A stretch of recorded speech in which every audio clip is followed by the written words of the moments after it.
पुष्पा अपने पति अशोक और 2 बेटों के साथ रहती थी। उसके बच्चे उनकी जान थे और पति एक बहुत ही प्यारा जीवन साथी, जो जीवन की हर उतार-चढ़ाव में पत्नी का साथ देता था और पत्नी को खूब सारा प्यार देने के साथ ही उसका सम्मान भी करता था। पुष्पा अपने बेटों की परवरिश भी ऐसे ही कर रही थी कि वह हर लड़की को सम्मान दे। वैसे तो पुष्पा सोच रही थी कि हर अभिभावक को अपने बेटों को ऐसे संस्कार देना चाहिए कि लड़कियां के लिए सुरक्षित माहौल बन सके। आज सुबह से ही पुष्पा को हल्का सा बुखार हुआ था। उसे दोपहर में कुछ खाना खाने की इच्छा भी नहीं हो रही थी, इसलिए वह कमरे में लेटी हुई थी। उनके दोनों बच्चे स्कूल से आ गए थे और बिना कोई शैतानी किए खाना खाकर होमवर्क कर रहे थे, क्योंकि जब भी वह माँ को बीमार देखते थे तो वह एकदम शांत हो जाते थे, ताकि माँ को उनकी वजह से कोई परेशानी न हो। अपने दोनों बेटों की साझेदारी देखकर पुष्पा बुखार में भी मुस्कुरा उठी थी। तभी दरवाजे की घंटी बजी। उसके बड़े बेटे ने जाकर दरवाज़ा खोला। थोड़ी देर बाद पुष्पा ने देखा कि उसके पति अशोक उसके सिरहाने खड़े हैं। पति को देखकर पुष्पा चौंक गई और उठ बैठी। उसने आश्चर्य भरे स्वर में कहा, आप तो ऑफिस चले गए थे, इस वक्त आप यहाँ क्या कर रहे हैं? तो अशोक अपनी टाई ढीली करके अपने कोट उतारते हुए बोला, मेरी पत्नी बीमार हो तो मेरा ऑफिस में मन कैसे लग सकता है? आप चलो, आज मैं तुम्हें डॉक्टर से दिखाकर ले आता हूँ। पुष्पा ने हल्के से मुस्कुराते हुए कहा, नहीं, ऐसा ही हल्का फुल्का बुखार है, ठीक हो जाएगा। लेकिन अशोक नहीं माना। वह जिद करके पत्नी के साथ हॉस्पिटल पहुंच गया। डॉक्टर को दिखाकर वापस लौटते समय पुष्पा ने देखा कि एक लकवाग्रस्त बूढ़ा व्यक्ति व्हीलचेयर पर बैठा हॉस्पिटल के बाहर भीख मांग रहा था। उसे देखकर ऐसा लग रहा था जैसे वह कुष्ठ रोग का शिकार भी था।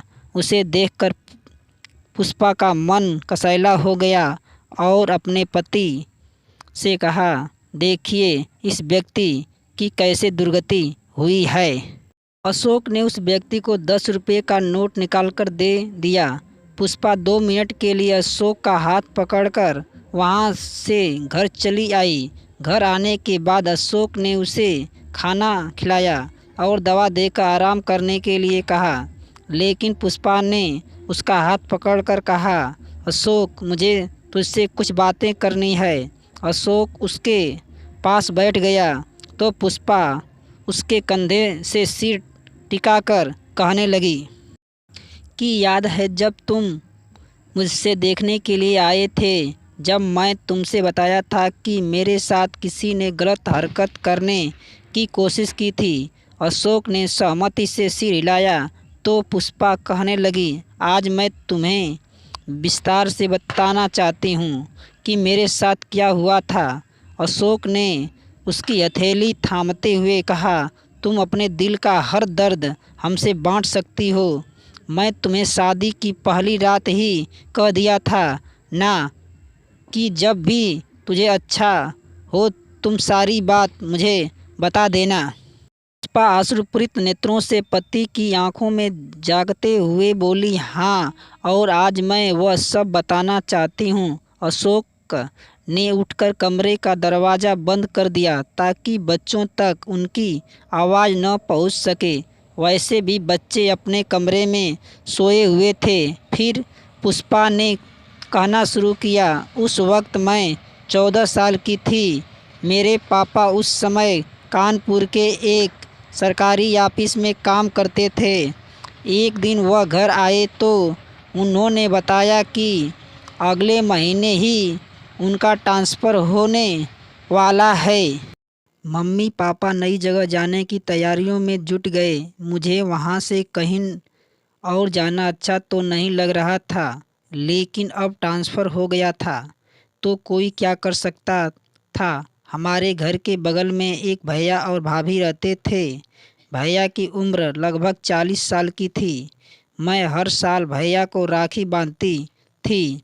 वह भी मुझे छोटी बहन की तरह प्यार करते थे। एक दिन पापा ऑफिस गए थे और मम्मी सब्जी लाने गई थी।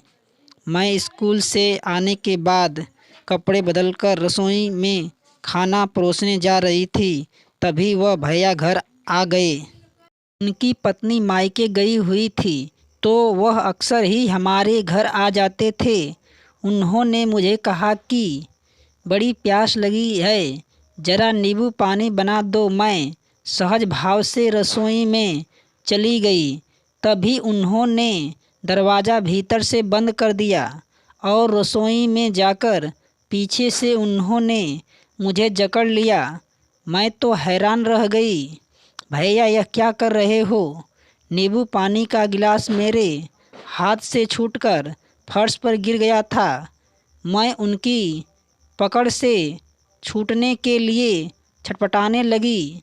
मैंने मदद के लिए मुंह खोलना चाहा तो उन्होंने एक हाथ से मेरा मुंह बंद कर दिया। मैं उनसे छूटने के लिए बहुत संघर्ष कर रही थी। इसी बीच गीली फर्श पर हम फिसलकर गिर पड़े और उसी एक पल में उनके हाथ की पकड़ से छूट गई। फिर मैं फुर्तीली से उठी, खड़ी हुई और भागते हुए मम्मी पापा के बेडरूम में जाकर दरवाज़ा अंदर से बंद कर दिया। गिरने की वजह से भैया के सिर पर चोट लग गई थी और उन्हें माथे से खून बहने लगा था।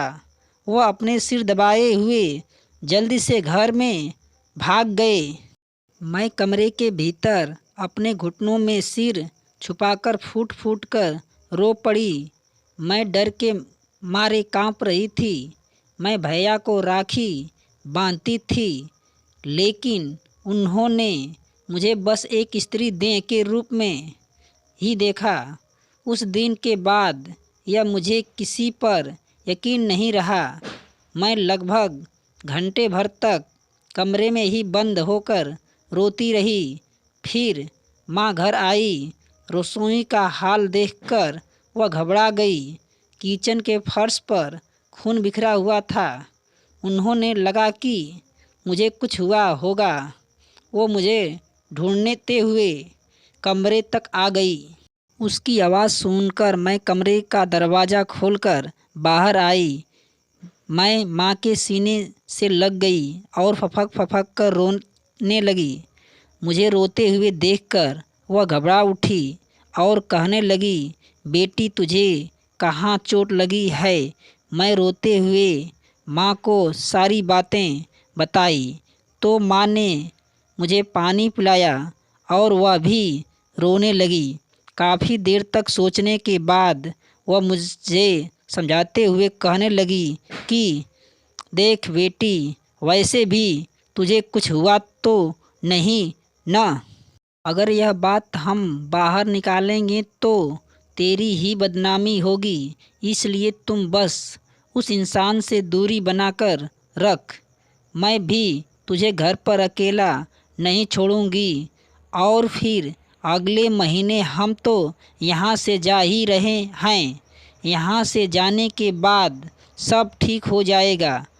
मैं माँ की बात सुनकर हैरान थी, लेकिन बड़ों के सपोर्ट के बिना मैं कुछ भी नहीं कर सकती थी। उस घटना के बाद मैं खुद को अपने कमरे में ही कैद कर लिया था और कभी इंसान का चेहरा दोबारा नहीं देखा। महीने भर के बाद हम दूसरी जगह रहने के लिए चले गए और फिर वक्त के साथ मेरी अतीत की यादें भी धूमिल पड़ गई। लेकिन शादी के समय मैंने आपसे भी मेरे मन की तकलीफ़ को समझाया था, लेकिन मुझे नहीं पता था कि मैं उस इंसान का दोबारा चेहरा देखूंगी। आलोक ने हैरानी से पुष्पा की तरफ देखते हुए कहा, तो क्या तुमने उस इंसान को फिर से देखा?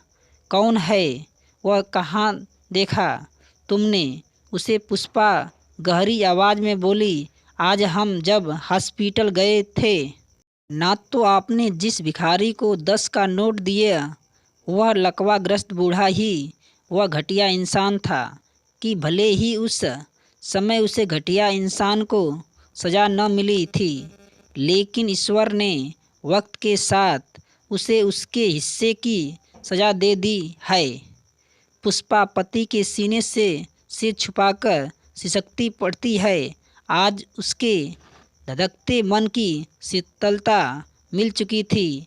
आज उसके मन पर पड़ा हुआ वर्षों का पुराना बोझ हट चुका था और वह बहुत ही हल्का महसूस कर रही थी। दोस्तों, यदि हमारी कहानी अच्छी लगे तो लाइक शेयर सब्सक्राइब अवश्य कर देना। धन्यवाद।